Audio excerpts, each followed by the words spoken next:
Dear students, ladies and gentlemen, welcome to OLT 133, Language and Literature. I welcome you to Module 2 of this course, and this Module 2 is about the uniqueness of human language. I'm Johanna Makega John, one of the instructors of this course from the Open University of Tanzania. With the uniqueness of human language, we are going to see the issue of creativity in human language. But we shall also talk about the basic functions of language, the contextual factors determining language in action, and the discourse of analysis, which includes two important aspects: cohesion and coherence. To begin with creativity, sometimes called recursion or openness. Creativity is one of the major characteristics of human language. It refers to a kind of style in manipulating language. Creativity is done by artists, whereby new meanings are formulated out of ordinary ones. It is the quality that allows the effective use of the finite rules in linguistics to produce a number of non-finite meanings or interpretations. So creativity allows twisting of the language, which in poetry is referred to as the poetic license. Let us see the various forms of creativity in language. The various forms of creativity in manipulating language include the use of deviation, the application of literary devices, the use of structured sound pattern,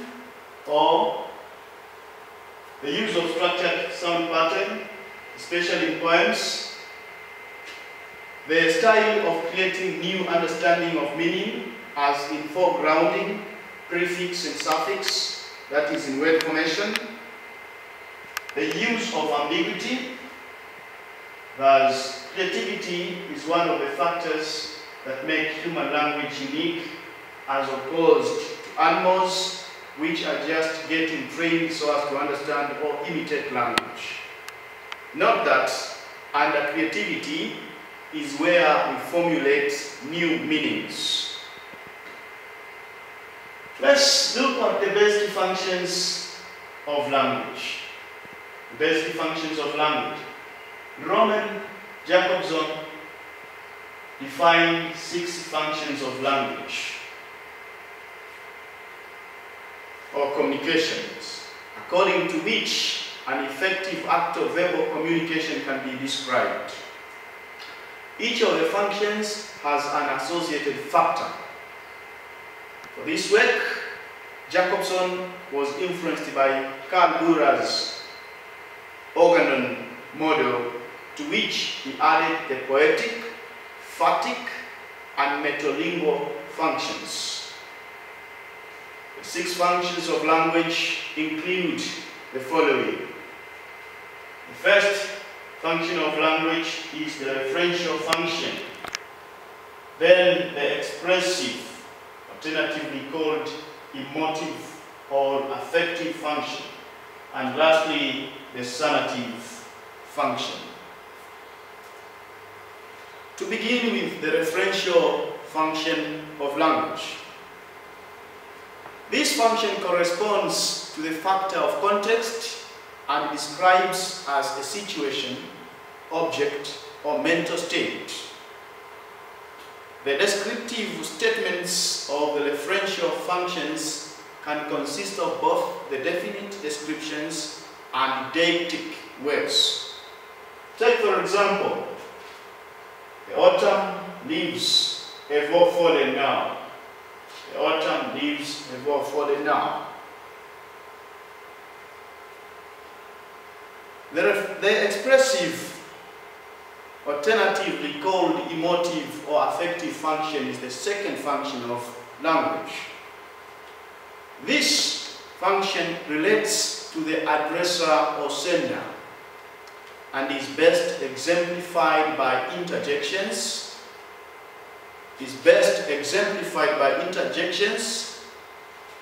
And other sound changes that do not alter the denotative meaning of an utterance, but do add information about the addressor's or speaker's internal state.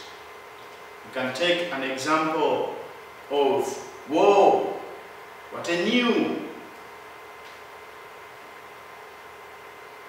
The third function of language is the sanative function. This function engages the addressee, that is the receiver, directly and is best illustrated by vocatives and imperatives. An example is, "Tom, come inside and eat." That is an imperative statement. Thereafter, let us talk about the contextual factors determining language in action. The contextual factors determining language in action. These are the factors which determine language in action. They include the channel or the medium and its types, age, sex, social background of the speaker, the ethnic background of the speaker, the regional background of the speaker, the educational or the education of the speaker that contributes to his personality, and the economic background of the speaker.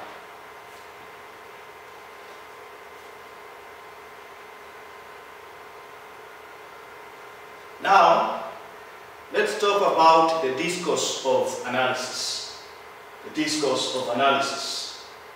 Literature as a discourse means that it includes some phenomena like phonological phenomenon that are revealed in works of art through rhyme, meter, the syntactical phenomenon and semantic phenomenon, which are called linguistic tools to be used in literature.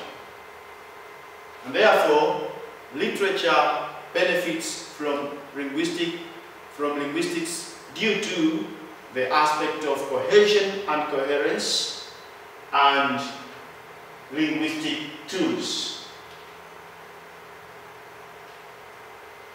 To begin with the aspect of cohesion and coherence. When we talk of cohesion and coherence in a piece of communication, we refer to the phenomenon of achieving unity and relevance in a text. Achieving unity and relevance in a text is what is referred to as cohesion and coherence. Both cohesion and coherence are essential features of a text which define its textuality and relevance or meaningfulness. Examples of cohesion and coherence are as follows. Take, for example, this sentence: "Mommy beat John, period. John had come home late, period." This sentence is coherent, but it's not cohesive. The second sentence: "Mommy beat John because he had come home late." This sentence is both cohesive and coherent. Note the conjunction because and the pronoun he. Conjunction because and the pronoun he are the cohesive devices in sentence number 2 above. Both are known as the conjunctive cohesion and referential cohesion, respectively. Taking sentence number 3. Here, Mommy beat John because America is a developed country. Mommy beat John because America is a developed country. This sentence is cohesive, it is well connected, but it's not coherent. This sentence here, sentence number 4, Mommy beat John, period. America is a developed country. This sentence is not cohesive, it's not either coherent. Now let us go into details of the concept of cohesion. Cohesion comes from the Latin word for sticking together, that is according to Sten 2001, page 51. It is a term in functional grammar that relates to how texts, words and sentences are held together lexically and grammatically as a whole. A text that lacks cohesion will be fragmented and disjointed. You have seen examples of sentences that lack cohesion. They are disjointed, they are fragmented, they do not relate to one another. The idea of cohesion was first developed in detail by Roman Jakobsen in the 1960s, a pioneer in the application of linguistics in literature with reference to poetry. So cohesion refers to ties and connections that exist within a text. Furthermore, cohesion is regarded as a linguistic means of establishing connectivity across senses or utterances by what Widdowson refers to as formal syntactic and semantic signals, that is, cohesive ties. In other words, in a literal text, cohesion is a term used to describe the grammatical means by which sentences and paragraphs are linked and relationships between them are established. Cohesion establishes connectivity across sentences or utterances within literary texts.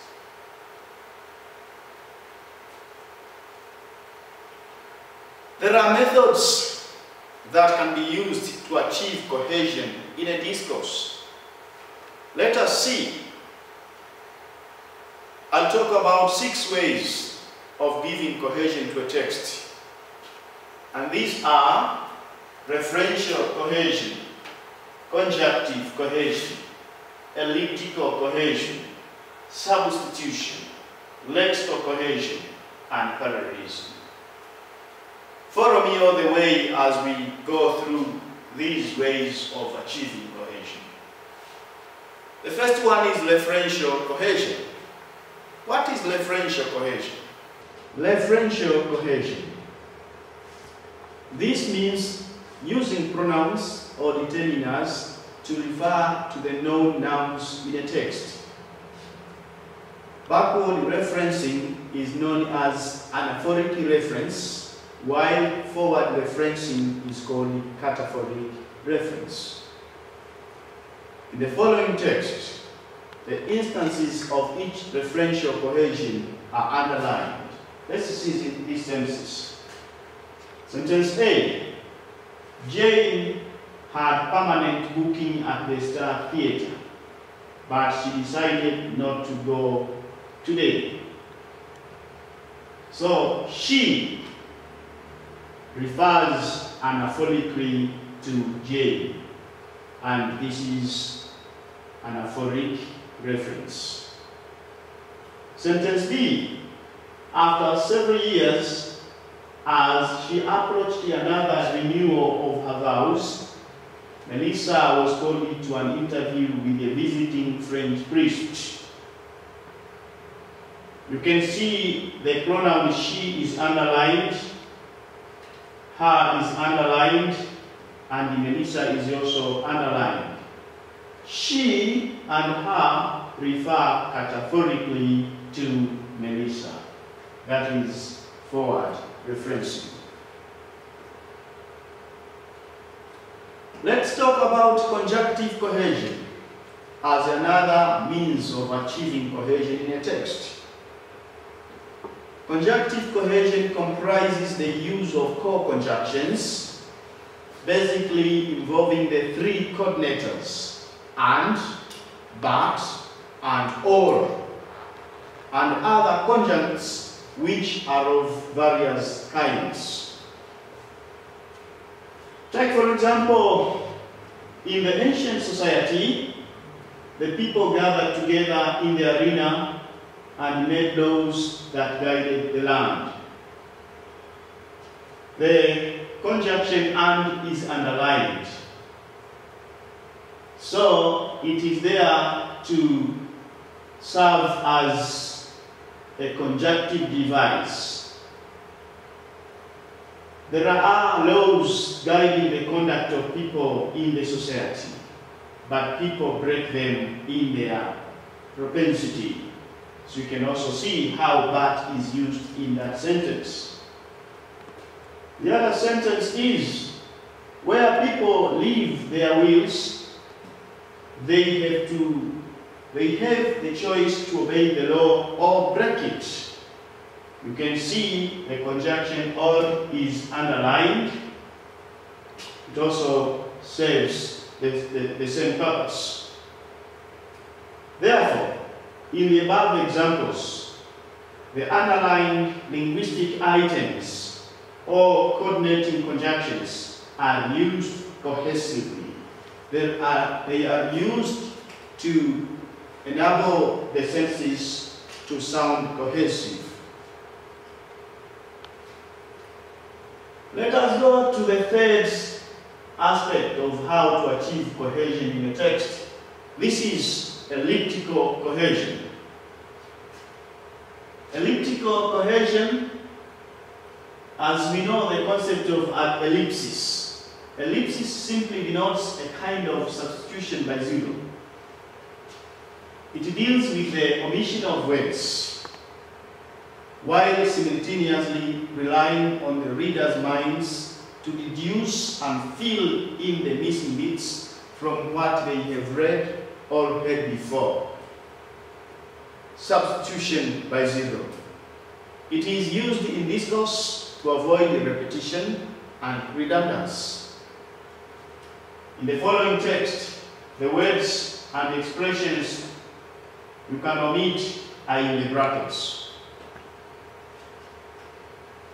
When going through these examples, consider the words that are in brackets so as to understand the concept of ellipsis or elliptical cohesion.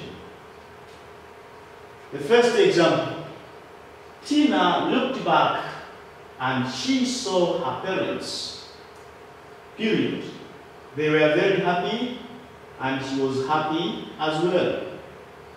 They were strolling along and she was strolling along too. Do you think they got there on time? Yes, I do. Now look at the words that are in brackets. You can omit those words in brackets and yet the sentence is meaningful. For example, you can say, Tina looked back and saw her parents. You omit the word she. They were very happy and she was as well. They were strolling along and she was too. Do you think they got there on time? Yes, I do. So leaving those words makes, or rather enables the speaker to avoid repetition and redundancy, and the sentence is meaningful. Note, ellipses can be realized at different clausal or sentential levels. For example, Mary played and slept. The subject Mary is ellipted in the second clause. One could say Mary slept Mary prayed and Mary slept. But it sounds redundant.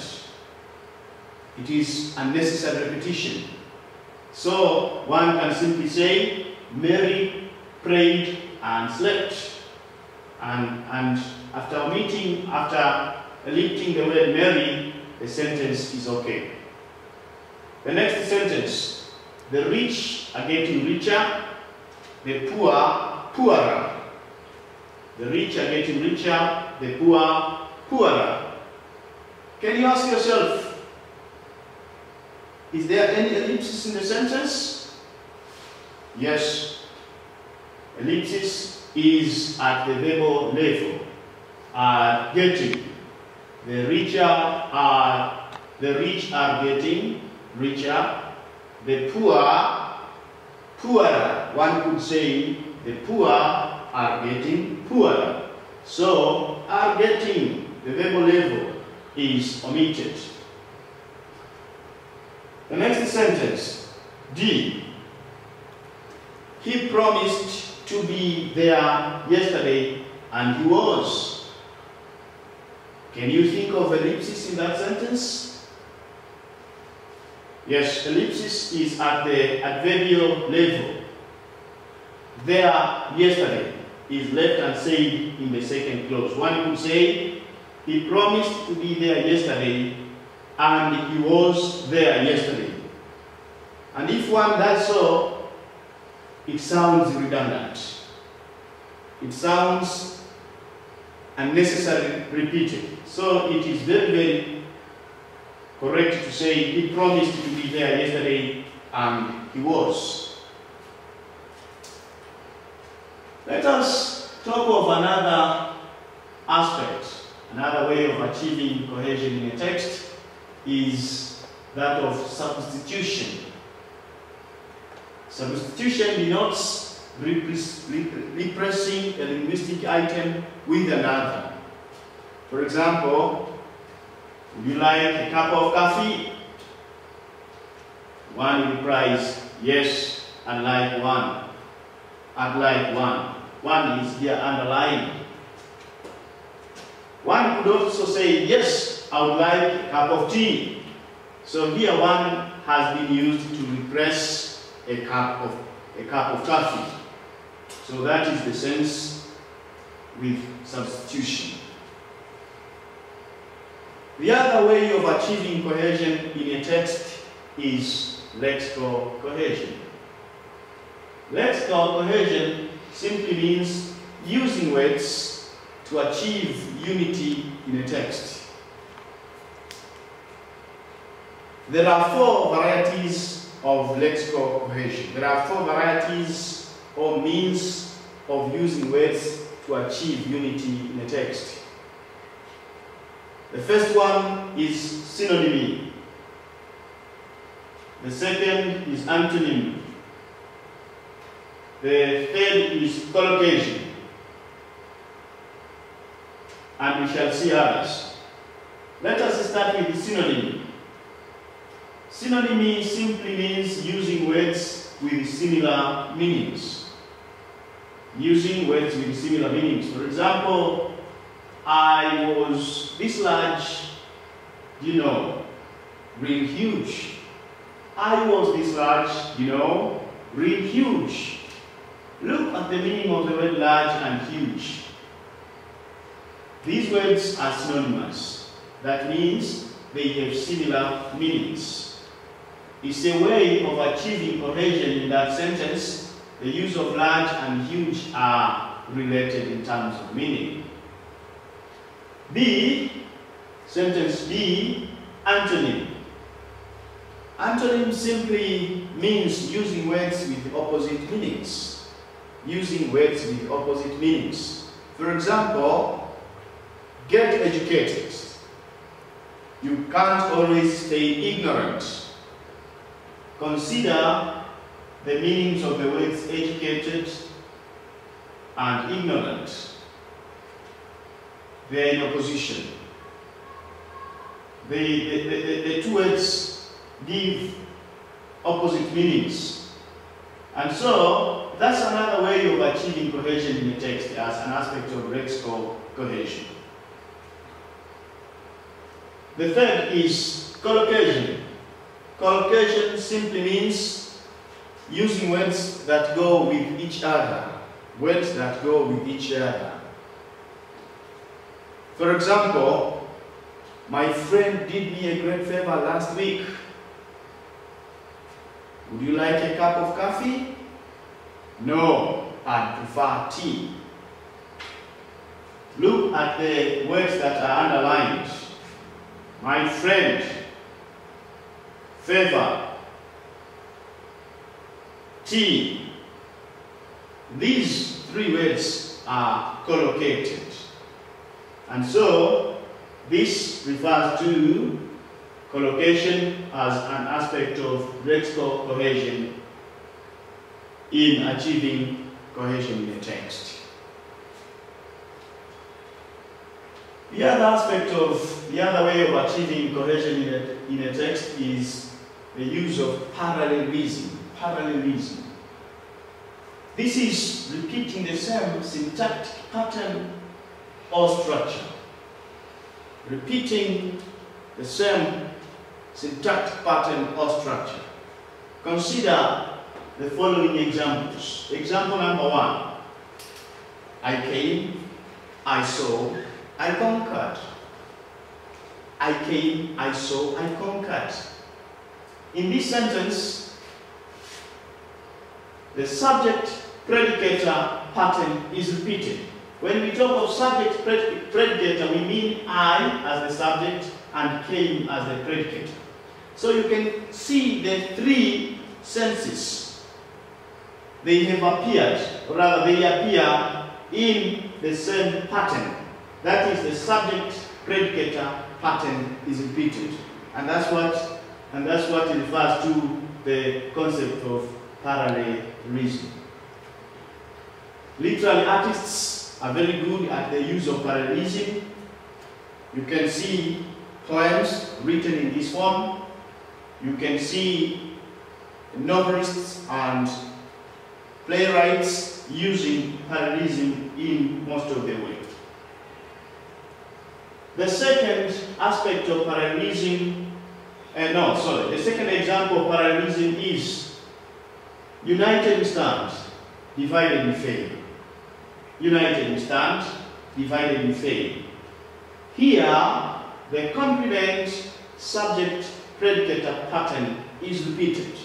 United is the complement, we is the subject, and stand is the predicator. So, united we stand, divided we fail. You can see the pattern is repeated. The complement subject pattern is repeated. That is parallelism. Now we are done with the concept of the aspect of cohesion. Let's now talk about coherence. Coherence has been defined differently by different scholars. And here, Quill et al. 1985, 10-2001, and Osisano 2003 argued that coherence has to do with sense. Coherence has to do with sense. Those three writers agreed that coherence has to do with sense. Therefore, when a text or discourse makes sense to a reader, that particular text is said to have coherence. Let's see coherence in discourse. Coherence in discourse manifests itself in discourse by the extent to which a particular instance of language use matches a shared knowledge of conventions as to how illocutional acts are related to form large units of discourse. Coherence establishes some relationship between utterances through an interpretation of illocutional acts. Now let us see the manifestations of coherence. The following constructed conversation explains the manifestations of coherence in discourse. A. I have put a broom in the living room. B. I'm eating my food. C. Okay. If you look at these three senses, you can get something. I have put the broom in the living room. I'm eating my food. Okay. These are three senses that are produced, or rather three utterances that are produced by three different people. The above constructed discourse can be interpreted vis-à-vis the social conversations of interaction which are identified as follows. I have put the broom in the living room. This person requests B to perform an action. I have put the broom in the living room. He or she is requesting for the other person either to bring the broom from the living room, or rather to take the broom from the living room and use it for some activity. B. I'm eating my food. This person states the reason why he cannot comply. In other words, he or she is telling the first speaker that he has an excuse as to why he cannot do what A wants him to do. And C, okay, this person here undertakes to perform the action. So it's like we have three people. The first one says, I have put the broom in the living room. And the other says, I'm eating my food. That means he is giving the reason why he cannot comply. And there is a third person who says, okay, so he undertakes to perform the action. Now let us see the stylistic values of cohesion and coherence. The stylistic values of cohesion and coherence. Both cohesion and coherence constitute part of the features of textuality which a text must possess to be defined as a communicative piece. But also, both cohesion and coherence are stylistically valuable to the text, as they assist the text to exhibit logical consistency and clarity such as can enable the readers have a good grasp of it. Coherence accounts for the meaningfulness or relevance of a text, while cohesion defines the textuality of a text. In conclusion, it should therefore be noted that while coherence deals with sense, cohesion relates to unity. The concept of sense relates to the notion of meaningfulness or relevance. When we communicate, we create certain lexical and grammatical ties that bind our writing or speech together. Any piece of communication that is logical will be coherent. Any piece of communication that is logical will be coherent. So watch for logicality in any piece of text you analyze stylistically. This marks the end of Module 2. Thank you very much for having followed me all the way through Module 1, Module 2. I hope you'll be with me in the next modules. Thank you very much. My name is Johanna Mkeja John from the Open University of Tanzania. You're welcome.